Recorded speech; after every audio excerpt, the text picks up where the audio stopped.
बलिया क्रांतिकारियों की धरती है।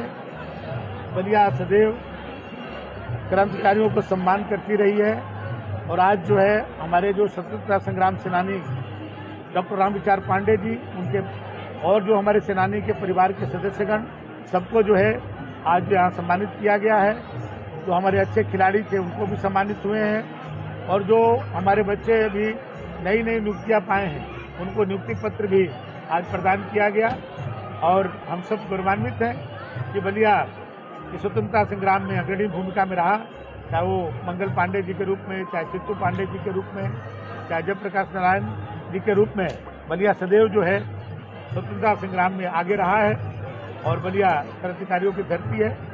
आने वाले दिनों में भी जब भी इस देश के लिए जो भी आवश्यकता पड़ेगी, बलिया के लोग एक कदम आगे चल करके इस देश के लिए। अध्यक्ष कह रहे हैं कि ये विजन 2024 लूट का 24 है।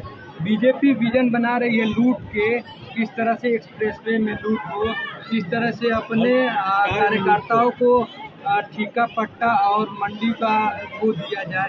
क्या कहना चाहेंगे? देखिए, ये अखिलेश जी की सरकार में होता था, क्योंकि अखिलेश जी और अखिलेश जी का पूरा परिवार सत्ता भोगने के लिए ही पैदा हुआ है।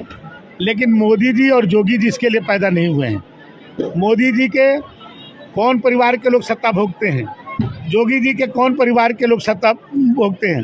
तो इसलिए अखिलेश जी के पास कोई विजन ही नहीं है, खाली विजन है कि अपने परिवार को कैसे आगे बढ़ाएं।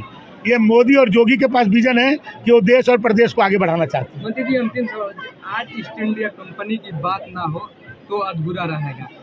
बसपा के जो विधायक जी हैं सीधे सीधे आरोप लगा रहे हैं कि दयाशंकर सिंह जो मंत्री है, परिवहन मंत्री बिहार के हैं, ईस्ट इंडिया कंपनी की तरफ बलिया में आए हैं, यूपी में आए हैं, लूटने के लिए आए हैं। उनका आरोप, दयाशंकर सिंह बलिया के मालवीय कहे जाने वाले माननीय मैनेजर सिंह के भांजे हैं।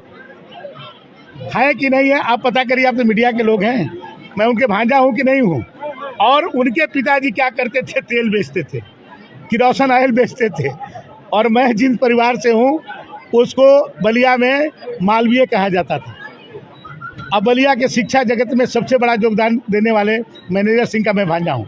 और उनके पिताजी क्या थे आप बताइए, ये खुद क्या करते थे, इनके बारे में पता करिए। बलिया बलिदान दिवस होने वाला है, अब जेल तो है नहीं मंत्री जी, जेल की अभी भी जेल है और जेल का जो 2 एकड़ जमीन स्मारक के रूप में बनाया गया है। और मैं आप लोगों से अनुरोध करूंगा कि आप लोग निगेटिविटी की तरफ मत जाइए। बलिया के जो मीडिया है ना, स्वतंत्रता दिवस के दिन भी उसको केवल निगेटिव चीज़ें दिखती है।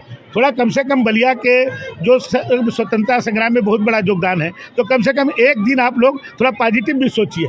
बलिया में आप उसको पढ़े नहीं है शायद कि 2 एकड़ ज़मीन राष्ट्रीय स्मारक के रूप में अपने चित्तू पांडे जी के नाम पर वो रहेगा और जेल बराबर इसी तरह से वो खुलता रहेगा। तो आप लोग उसको केवल नेगेटिव दिखाते हैं, थोड़ा पॉजिटिव में आइए।